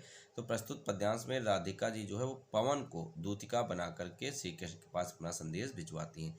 श्री कृष्ण कहाँ जाकर वापस नहीं आए? मधुबन से जाकर वापस नहीं आए। फिर दिया गया श्री कृष्ण के विरह में रो रोकर कौन पागल हो रहा? राधा जी हो रहे। राधिका पवन के मार्ग में किस वस्तु के मिलने की? तो प्यारी प्यारी कुंज मिलने के बारे में बताती हैं। राधिका पवन से क्या न करने का अनुरोध करती हैं? तो वो कहती हैं जाकर के तुम वहाँ विश्राम मत करने लगना उन प्यारी कुंज में, तो यह कार्य न करने के लिए कहती हैं। अगला पद्यांश है लज्जाशील पथिक महिला जो कहीं दृष्टि आवे, होने देना विकृत वसना तो ना सुंदरी को, जो थोड़ी भी भ्रमित हो वह गोद ले श्रांति खोना, होठों की कमल मुख की मलानताएं मिटाना। इसके बाद में इसी में आगे और दिया गया है कि कोई क्लांता कृषक ललना खेत में जो दिखावे, ललना का मतलब यहाँ स्त्री होता है, धीरे धीरे परस उसकी क्लांतियों अर्थात कष्टों संतापों को मिटा देना। जाता कोई जलद, अगर बादल कहीं आकाश में जा रहा उसे लाया उसकी छाया कर देना उसके उस महिला के ऊपर, और तप्त भूतांगना को अर्थात गर्मी से व्याकुल उस महिला को थोड़ा सा अपनी छाया के द्वारा तुम सुखी कर देना। तो इसका जो क्वेश्चन दिया गया है कि वियोगिनी राधा लज्जाशील महिला के लिए पवन से क्या कहती हैं? तो वियोगिनी जो राधा जी हैं वो लज्जाशील महिला पथिक के लिए कहती हैं कि अगर वो कहीं पर दिखाई दे तो अपनी हवा के द्वारा तुम उसके वस्त्रों को विकृत न होने देना अर्थात अस्त व्यस्त मत होने देना। फिर व्योम और भूतांगना का अर्थ क्या है? तो भाई जो व्योम होता है, व्योम का अर्थ आकाश है, और भूतांगना का अर्थ होता है युवती। क्या होता है? युवती या फिर स्त्री। रेखांकित अंश का भावार्थ लिखिए, अर्थात रेखांकित अंश की व्याख्या हमको लिखनी है। तो आइए जान लेते हैं रेखांकित अंश की व्याख्या के बारे में। तो दिया गया है कि लज्जाशील पृथक महिला जो कहीं दृष्टि आवे से, यहाँ से दो लाइनें हाईलाइटेड। तो कहेंगे वो राधा जी कहती हैं पवन से, जब तुम जाओगी तो रास्ते में अगर तुम्हें कोई भी पथिक महिला मिल जाए तो उसके वस्त्रों को अस्त व्यस्त मत होने देना, और जो थोड़ी भी भ्रमित हुआ हो गोद ले शांत खोना। अगर वो थकी हुई तुम्हें दिखाई दे तो उसको अपनी गोद में लेना और उसकी थकावट को दूर कर देना। उसके होठों की कमल मुख की तो कमल जैसे जो उसके होंठ हैं और जो मुख है उसकी मलानताओं को तुम हमेशा के लिए क्या कर देना? दूर कर देना। फिर अगला प्रश्न दिया गया है यहाँ से कि राधा कृषक ललना की थकावट को दूर करने के लिए पवन को क्यों समझाती हैं? तो क्या दिया गया है कि राधा कृषक ललना की थकावट को दूर करने के लिए पवन को क्या समझाती? तो कहती हैं कि हे पवन, अगर तुम्हें कोई कृषक ललना खेत में दिखाई दे, कार्य करके वो थकी होगी, तो उसको हल्का सा अपनी हवा के द्वारा स्पर्श करना और उसकी थकावट को क्या कर देना? दूर कर देना। यही समझाती हैं। फिर उसके बाद में क्या दिया गया है? रेखांकित अंश की व्याख्या। तो रेखांकित अंश की व्याख्या हो चुकी है। फिर इसी को कन्वर्ट करके बस हमें लिख देना है।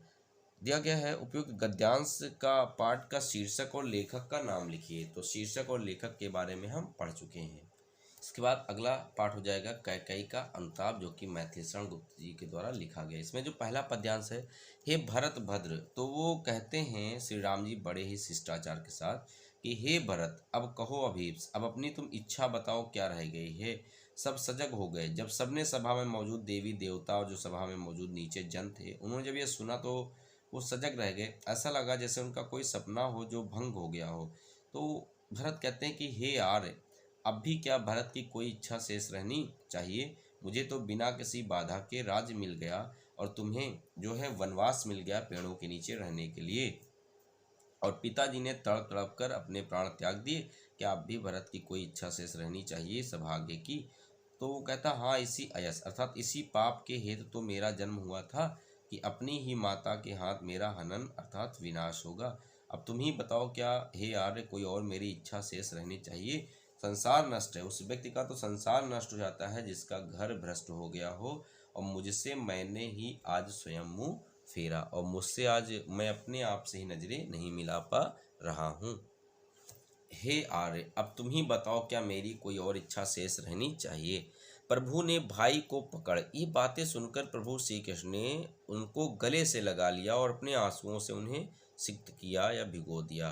तो वो कहते हैं उसके आशय की था मिलेगी किसको? वो कहते हैं कि हे भरत, तुम महान हो, तुम्हारे मन की था मन के बारे में कोई नहीं जान सकता है, क्योंकि जब तुम्हें स्वयं जन्म देने वाली माता नहीं जान पाई तो तुम्हारे मन की था कोई भी लगा नहीं सकता। पद्यांश का दोस्तों संदर्भ क्या हो जाएगा? प्रस्तुत पद्यांश हमारी पाठ्य पुस्तक हिंदी के काव्य खंड में संकलित कहाँ से लिया गया है? कैकेयी का अनुताप नामक पाठ से अवतरित है, और इसके जो रचयिता हैं वो मैथिलीशरण गुप्त जी हैं। रेखांकित अंश की व्याख्या कीजिए। तो रेखांकित अंश की व्याख्या में हम लिखेंगे कि जब भरत श्री राम जी से बताते हैं अपनी व्यथा अपनी इच्छा के बारे में, तब वो कहते हैं कि श्री राम जी कहते हैं कि प्रभु ने भाई कुछ शब्द कहे और फिर वो दुखी हुए और उनको गले से लगा लिया, और कहते हैं कि प्रभु ने भाई को पकड़ हृदय से खींचा। प्रभु श्री राम ने भरत को अपने सीने से लगा लिया और प्रेम से जो जल था, आंसू थे, उनसे उनको भिगो दिया, और फिर बहुत ही गर्व से कहते हैं कि हे भरत, तुम्हारे मन की था किसी को पता नहीं चल सकती, क्योंकि जब तुम्हें स्वयं जन्म देने वाली माता नहीं जान पाई तो संसार में ऐसा कोई नहीं जो तुम्हारे मन की स्थिति को समझ सके। फिर दिया गया, जब श्री राम ने भरत से उनकी मनोकामना के बारे में पूछा तो उन्होंने क्या कहा? तो भाई उन्होंने इस पैराग्राफ में कहा है कि हे आर्य, अब तुम ही बताओ, क्या मेरी कोई और इच्छा शेष रहनी चाहिए? क्योंकि मुझे तो बिना किसी बाधा के राज्य मिल गया है और आपको पेड़ों के नीचे रहने के लिए वनवास मिल गया है। अपने जीवन के संबंध में भरत ने श्री राम से क्या कहा? तो अपने जीवन के बारे में क्या कहा, तो आप देखिए इन्होंने अपने जीवन के बारे में नीचे 2 लाइनें दी गई थी कि संसार नष्ट है, भ्रष्ट हुआ है घर जिसका, मुझसे ही मैंने आज स्वयं मुँह फेरा। ये उनके बारे में, तो कह सकते हैं कि अपने जीवन के बारे में वो कहते हैं कि मुझे काफ़ी ग्लानि, काफ़ी ज़्यादा दुख है और मेरी स्थिति आज ऐसी हो गई है कि मैं खुद में ही दोषी लग रहा हूँ, अर्थात मैं अपने आप से ही नज़रें मिला नहीं पा रहा हूँ। ये हो जाएगा उनके जीवन के बारे में उन्होंने ये कहा। फिर दिया गया है कि श्री राम ने गदगद होकर भरत से क्या कहा, तो उन्होंने यही कहा कि तुम महान हो, तुम्हारे जैसा भाई कहीं और नहीं हो सकता है, दिए हो तुम, और तुम्हारे मन की था कोई नहीं जान सकता, क्योंकि जब तुम्हें जन्म देने वाली माता नहीं जान पाई तो संसार में ऐसा कोई नहीं जो तुम्हारी स्थिति को समझ पाए। फिर अगली व्याख्या है, दुर्बलता का ही चिन्ह विशेष शपथ है, पर अबला जन के लिए कौन सा पथ है, यदि मैं उकसाई गई भरत से हूँ तो पति समान। तो कैकेयी यहाँ पश्चाताप करते हुए कहते हैं कि हाँ, दुर्बलता का ही विशेष चिन्ह शपथ होता है, लेकिन मुझ जैसी अबला स्त्री के लिए इसके सिवाय कोई और रास्ता नहीं। वो सौगंध खाते हुए कहते हैं कि अगर मैं भरत के द्वारा उकसाई गई हूँ तो जिस तरह से मेरे पति की मौत हो गई वैसे ही मैं भरत को भी खो दूँ। तो फिर कहती हैं, मुझे आज मत रोको मत टोको, जो मैं कह रही हूँ उसे कह लेने दो और आप लोग सुन लो, और क्योंकि मैंने पहाड़ कितना पाप किया तो कम से कम राई भर तो पश्चाताप कर लूँ। और फिर दिया गया है, थी सनक्षत्र राशि निशा ओस टपकाती, ठीक है ना, तो जो रात्र थी वो भी आंसू रूपी ओस टपका रही थी और जो सभा थी वो भी अपने हृदय को थपथपा रही थी नीरव के द्वारा, दुख के द्वारा। फिर दिया गया, प्रस्तुत अंश की व्याख्या कीजिए, तो हम कह सकते हैं कैकेयी के दीनहीन वचनों को सुनकर जो रात्र थी वो भी ओस रूपी आंसू टपका रही थी और जो सभा में मौजूद सभी जन थे वो दुख से अपने हृदय को थपका रहे थे, अर्थात उनका जो हृदय था वो भी दुख से क्या था, भरा हुआ था। फिर दिया गया, दुर्बलता का चिन्ह क्या है, तो दुर्बलता का चिन्ह जो है वो शपथ है। इसे कौन किससे कहता, तो इसको कैकेयी जी कहते हैं, किससे, प्रभु श्री राम से। ठहरो मत रोको मुझे, कहूँ सुन लो, यह कथन किसके प्रति है, तो ये जो कथन है वो किसका है, ये कैकेयी जी का है। किसके लिए है, तो सभा में उपस्थित सभी लोगों के लिए है। वो सबसे कहती है कि मुझे मत रोको मत टोको, आज मैं जो कहना चाहती हूँ वो मुझे कह लेने दीजिए। क्लियर। फिर दिया गया है, नीरो सभा की क्या स्थिति है, तो नीरो सभा की स्थिति यह थी कि हृदय को थपथपाते हुए वह रुदन कर रही थी। कहने का तात्पर्य यह है कि कैकेयी के हृदय परिवर्तन और पश्चाताप को देखकर सभा में उपस्थित सभी लोगों की संवेदनाएं उनके साथ हैं। फिर इसके बाद में अगला पद्यांश है महादेवी वर्मा जी से, और उन्होंने लिखा है जो पाठ गीत फर्स्ट से। तो इसमें पहला दिया गया, चिर सजग आंखें उनींदी आज कैसा, मतलब हमेशा जगने वाली सजग रहने वाली आंखों में आज आलस्य कैसा है, नींद कैसी है, और आज कैसी वो अस्त व्यस्त हो गई। तो हे प्राण, तुम ये प्राणों को संबोधित करते कि हे प्राण, हमेशा सजग रहने वाली आंखें आज तुम्हारी उनींदी अलसाई हुई क्यों है, और तुम्हारी स्थिति ये अस्त व्यस्त कैसे हो गई। अब तुम जाग जाओगे कि तुम्हें साहित्य साधना के पथ पर अभी बहुत दूर जाना। आज चाहे हमेशा स्थिर रहने वाला हिमालय कंप करने लगे, कांपने लगे, या प्रलय के आंसुओं से अलसित व्योम रोले, अलसाया हुआ जो व्योम है वो चाहे प्रलय रूपी आंसुओं से रोने लगे, आज पी आलोक को डोले तिमिर की घोर छाया, घनघोर अंधकार की छाया चाहे आलोक को निगल जाए, पी जाए या समाप्त कर दे, अर्थात प्रकाश को निगल जाए, या विद्युत कड़कती चमकती विद्युत शिखाओं के बीच में कोई तूफान ही क्यों न बोल उठे, पर हे प्राण, तुम्हें विनाश काल के पथ पर भी अपने पग चिन्हों को छोड़कर जाना है। इसलिए हे प्राण, अब तुम जाग जाओ, क्योंकि साहित्य साधना के पथ पर अभी भी तुम्हें बहुत लंबी यात्रा करनी है। क्लियर। अब आइए क्वेश्चन समझ लेते हैं। उपयुक्त पद्यांश का संदर्भ, तो प्रस्तुत पद्यांश हमारी पाठ्य पुस्तक हिंदी के काव्यखंड में संकलित गीत से लिया गया है। गीत फर्स्ट से लिख सकते हैं, केवल गीत लिख देंगे, गीत नामक पाठ से अवतरित है।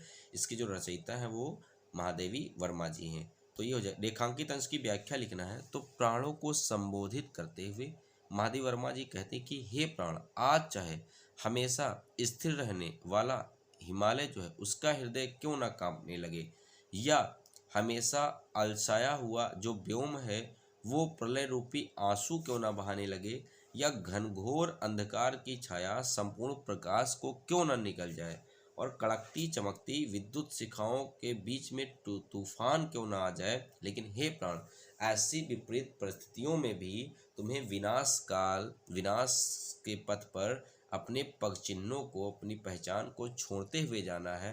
अर्थात साहित्य साधना के पथ पर तुम्हें निरंतर आगे बढ़ते जाना है। अर्थात हे प्राण, अब तुम अतः जाग जाओ, क्योंकि अभी भी तुम्हें साहित्य साधना के पथ पर लंबी यात्रा करनी है। क्लियर। फिर दिया गया है, इन पंक्तियों में महादेव वर्मा किसे संबोधित करते हुए अपने उद्गार व्यक्त कर रहे हैं। तो इस पंक्तियों में महादेव वर्मा जी अपने प्राण को संबोधित करते हुए उद्गार कर रही हैं अपने विचारों को। क्लियर। निरंतर जागरूक रहने वाली आंखों से कवित्री क्या करें। अर्थात साहित्य साधना के पथ पर निरंतर आगे बढ़ने वाले प्राण हमेशा सजग रहता है, लेकिन आज उसमें आलस्य क्यों आ गया। इसीलिए वो कहती हैं कि हे प्राण, अब तुम सजग हो जाओ और फिर से साहित्य साधना के पथ पर चल दो। तो निरंतर जागरूक रहने वाली आंखों से कवित्री क्या कह रही हैं, तो वो यही कहती हैं कि हे प्राण, अब तुम जाग जाओ, क्योंकि तुम्हें साहित्य साधना के पथ पर लंबी यात्रा करनी। अगर ये न लिख पाओ तो दूसरा बताता हूँ। दिया गया है, इन पंक्तियों में महादेव वर्मा निरंतर जागरूक रहने वाली आंखों से क्या कहते हैं। निरंतर जागरूक रहने वाली आंखों से कहती हैं कि आज चाहे ये हिमगिर हिमालय कांपे या फिर आंसू बहाए आकाश, चाहे घनघोर अंधकार प्रकाश निकल जाए, लेकिन तुम्हें हमेशा आगे बढ़ते रहना है। क्लियर। किन बहुत से आंसर बन सकते थे। किन अवरोधी दशाओं में भी महादेव वर्मा ने अपने प्राणों को विचलित न होने के लिए कहा। तो कैसी अवरोधी दशाओं में, यही कि चाहे अलसाया हुआ आकाश रोए, या फिर हिमालय कांपने लगे, या विद्युत शिखाओं में तूफान आ जाए, लेकिन तुम्हें जो है प्राण उससे कहती हैं कि तुम्हें विचलित होने की कोई भी ज़रूरत नहीं है। तो ये हो गया इसका पहला पद्यांश। दूसरा दिया गया है गीत 2 से। वहाँ दिया गया है, क्या दिया गया है कि पंथ होने दो अपरिचित, प्राण रहने दो अकेला। पंथ रहने दो अपरिचित, पंथ होने दो अपरिचित, प्राण रहने दो अकेला।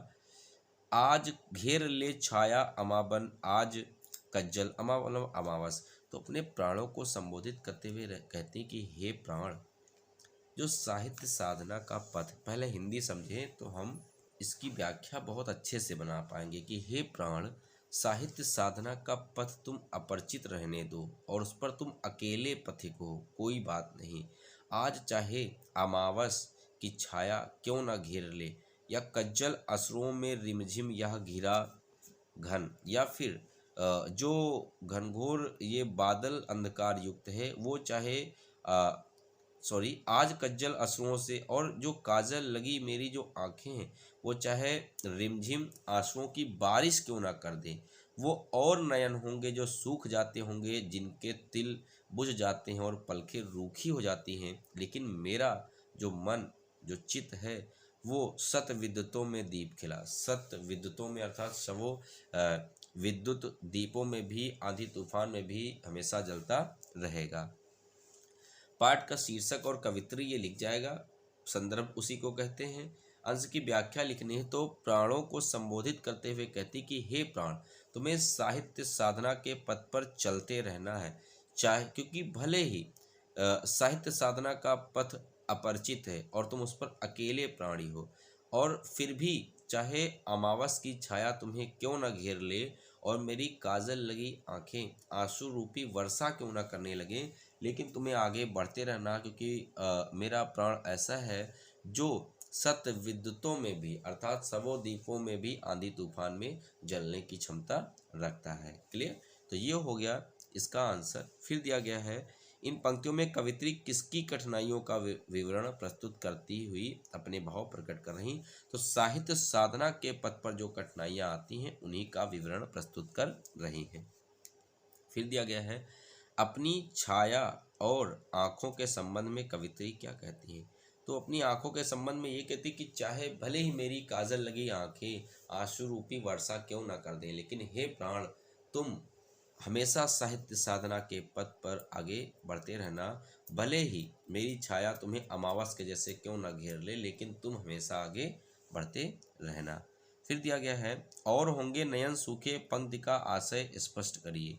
इसका मतलब ये है कि महादेवी वर्मा जी कहती कि वो और नयन होंगे जो रास्ते की कठिनाइयों को देखकर सूख जाते हैं, जिनके तिल बुझ जाते हैं, लेकिन मेरे नयन ऐसे नहीं हैं, वो साहित्य साधना के पथ पर निरंतर आगे बढ़ने वाले हैं। अगला दिया गया है, मैं नीर भरी दुख की बदली, मैं नीर भरी दुख की बदली, स्पंदन में चिर निस्पंद बसा, कंदन में आहत विश्व हंसा, नैनों में दीपक से जलते, पलकों में निजड़ी मछली। पद्यांश का संदर्भ लिख जाएगा, व्याख्या लिखनी। तो इसमें जो महादेवी वर्मा जी हैं वो अपनी तुलना करती हैं किससे? बदली से करती हैं। तो कहती मैं नीर भरी दुख की बदली हूँ, अर्थात मेरा जीवन भी दुख की बदलियों से क्या है? घिरा हुआ है। जिस प्रकार बदली पानी से भरी रहती है, उसी प्रकार मेरी आंखें भी आंसुओं से भरी रहती हैं। महादेवी वर्मा जी कहती हैं जिस प्रकार बदली के कंपन से, बदली के कंपन का जो स्थायित्व है वो स्थिर रहता है, वैसे ही जो मेरा जो प्राणों में विरह का, जो मेरे प्राणों में विरह के कारण दुख उत्पन्न होता है, उसका भी कंपन हमेशा के लिए स्थायी रहता है। जिस प्रकार से बदली में बिजली कौंधती है और उसके जल से नदियां प्रवाहित हो जाती हैं, उसी प्रकार मेरे नेत्र भी विरह वेदना में दीपक के समान जलते रहते हैं, अर्थात मेरी पलकों से भी नदी के जल के समान विरह के आंसू निरंतर बहते रहते हैं। फिर दिया गया है महादेव वर्मा जी ने अपनी जीवन की तुलना किससे की है? बदली से की है। क्लियर। मैं नीर भरी दुख की बदली, इस पंक्ति में निहित भाव को स्पष्ट कीजिए। मैं नीर भरी दुख की बदली, तो भाई नीर भरी दुख की बदली का मतलब ये हुआ कि महादेव वर्मा जी ने अपनी जीवन की तुलना किससे की है? बदली से की। जिस प्रकार बादल में हमेशा जल भरा रहता है, उसी प्रकार जो महादेव वर्मा जी हैं, दुख के कारण इनकी आंखों में भी हमेशा आंसू भरे रहते हैं। फिर दिया गया है, कवित्री के रुदन से घायल संसार को किस प्रकार प्रसन्नता मिलती है? तो भाई इसमें हम कह सकते थे, कवित्री के अनुसार उसकी विरह वेदना के कारण सदैव उनकी आंखों से आंसुओं की नदी मचलती रहती है, इससे संसार को क्या प्रसन्नता मिलती है। फिर दिया गया है, कवित्री ने स्वयं को क्या बताया? तो कवित्री ने स्वयं को बदली बताया है। क्लियर। फिर दिया गया है, किससे आहत होकर विश्व हंसा? किससे आहत होकर विश्व हंसा? तो कवि कहती है कि उनके दुख अर्थात वेदना से आहत तथा बादलों के गर्जन से विश्व हंसता हुआ दिखाई देता है। पलकों में क्या मछली है? निझड़ी का मतलब होता है नदी, तो पलकों में आंसू रूपी जो नदी है वो उनकी क्या है? मचलती है। अगला जो पद्यांश है वो है सावधान मनुष्य से, और इसको लिखा है रामधारी सिंह दिनकर जी ने। तो दिया गया बहुत इंपॉर्टेंट है, प्रीवियस ईयर में भी आया है। सावधान मनुष्य यदि विज्ञान है तलवार। रामधारी सिंह दिनकर जी विज्ञान के महत्व के बारे में बताते हुए कहते हैं कि हे मनुष्य, आप सावधान रहिए, यह विज्ञान एक दोधारी तलवार के समान है, इसीलिए इसको तुम फेंक दो इतनी अपनी मोह माया और स्मृति के पार यातों से हमेशा दूर कर दो। हो चुका सिद्ध, यह सिद्ध हो चुका है कि विज्ञान का उपयोग करने के लिए तू अभी नादान बालक है। फूल कांटों की अर्थात अच्छे और खराब की तुम्हें कोई भी पहचान नहीं है। खेल सकता तू नहीं, ले हाथ में या तलवार, अर्थात विज्ञान से हम कोई भी खिलवाड़ नहीं कर सकते, क्योंकि बहुत ही तेज तलवार के जैसे, और यह काट लेगी अंग तीखी बड़ी है या धार। विज्ञान का अनुप्रयोग करके अर्थात इसका विज्ञान का दुरुपयोग करके हम अपने ही समाज अर्थात अपने आप को ही नुकसान पहुंचाएंगे, इसीलिए इस विज्ञान का हमें दुरुपयोग करना नहीं चाहिए। तो पहला प्रश्न है कि विज्ञान को तलवार क्यों कहा गया है? देखिए आंसर दिया गया कि विज्ञान ने, अगर हम अपने आप से लिखते तो हम कहते हैं विज्ञान ने भले ही हमें बहुत नवीन नवीन आविष्कार दिए, अच्छी चीज़ें दी हैं, लेकिन इसका अगर दुरुपयोग किया जाए तो ये हमारे लिए बहुत ही खतरनाक होगा, इसीलिए विज्ञान को तलवार कहा गया है। और अगर ये आंसर देखें तो हम कह सकते थे विज्ञान ने हमें नवीन अस्त्र शस्त्र तथा अनेक सुविधाएं दी हैं, साथ ही साथ विज्ञान ने विनाश की परिस्थितियां भी उत्पन्न की हैं। यदि मानव विज्ञान का दुरुपयोग करेगा तो कल्याणकारी साधन विनाश का कारण बन जाएंगे, इसीलिए विज्ञान को तीक्ष्ण धार वाली तलवार कहा गया है।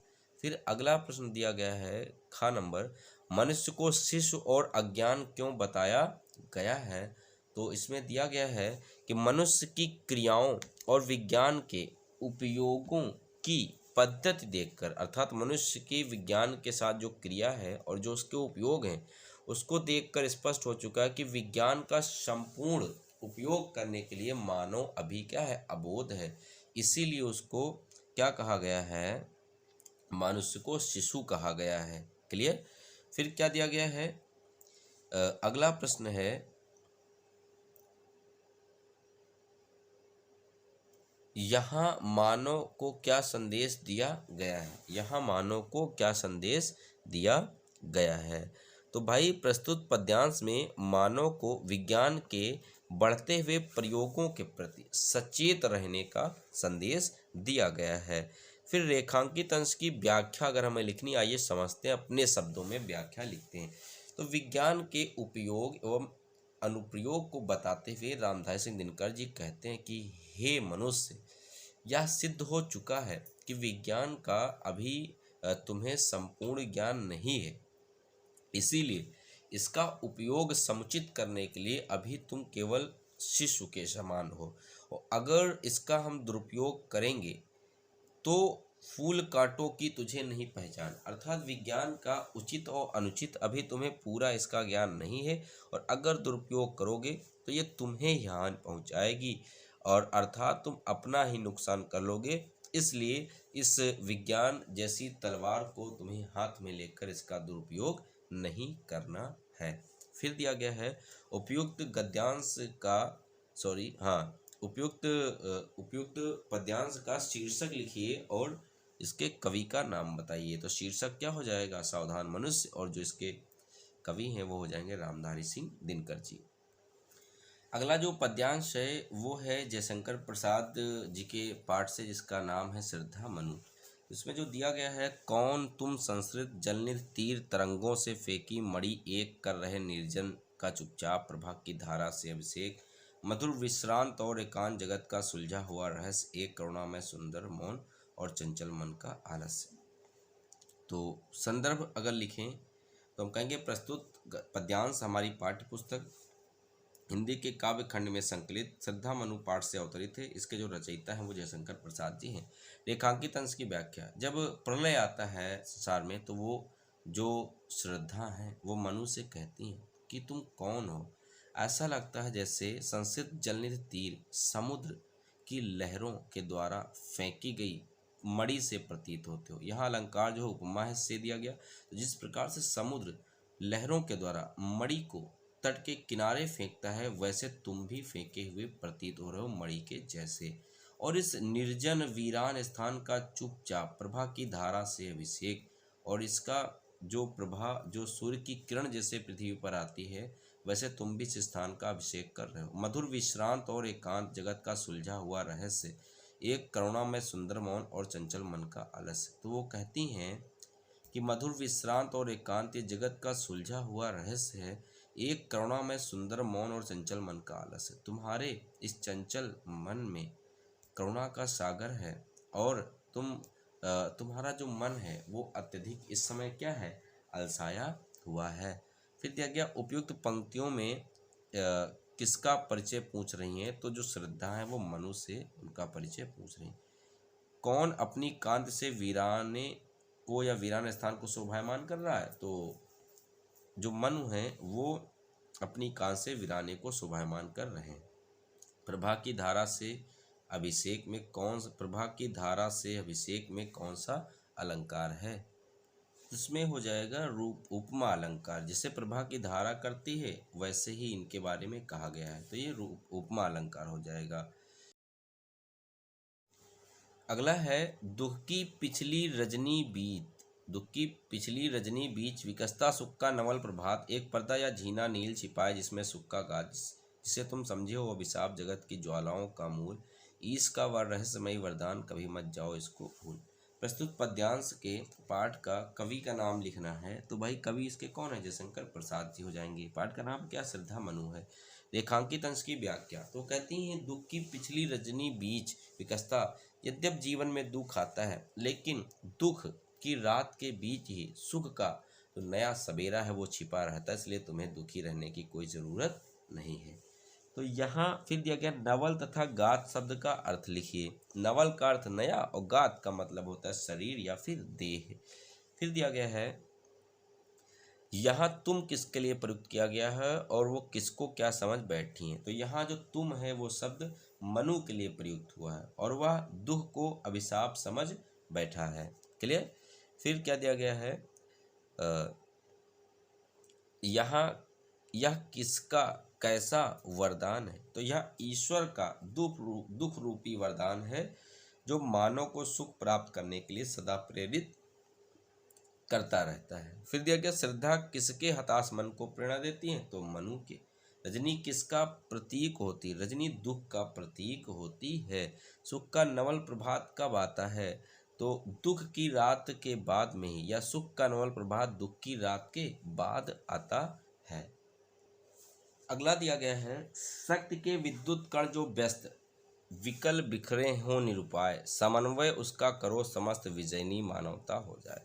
उपयुक्त पद्यांश का शीर्षक हो जाएगा रेखांकित अंश की व्याख्या। तो श्रद्धा जो है मनु को उत्साहित करते हुए या प्रेरित करते हुए कहती है समन्वय उसका करो समस्त। जो हमारे संसार में जो शक्ति रूपी विद्युत के कण हैं उनको आप इकट्ठा करिए जो इधर से उधर बिखरे पड़े हैं, और अगर आप ऐसा करके उनमें समन्वय स्थापित कर लेते हो तो आप जीवन में हमेशा सफल रहोगे और जो मानवता है वह भी हमेशा विजय प्राप्त करती रहेगी, अर्थात उसको भी विजय मिल जाएगी।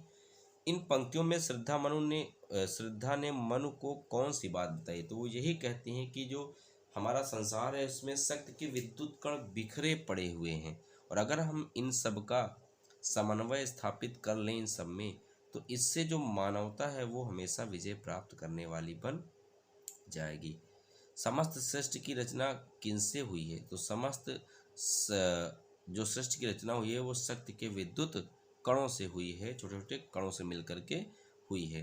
फिर क्या दिया गया श्रद्धा ने मन को किस प्रकार मानवता का साम्राज्य स्थापित करने के लिए कहा है।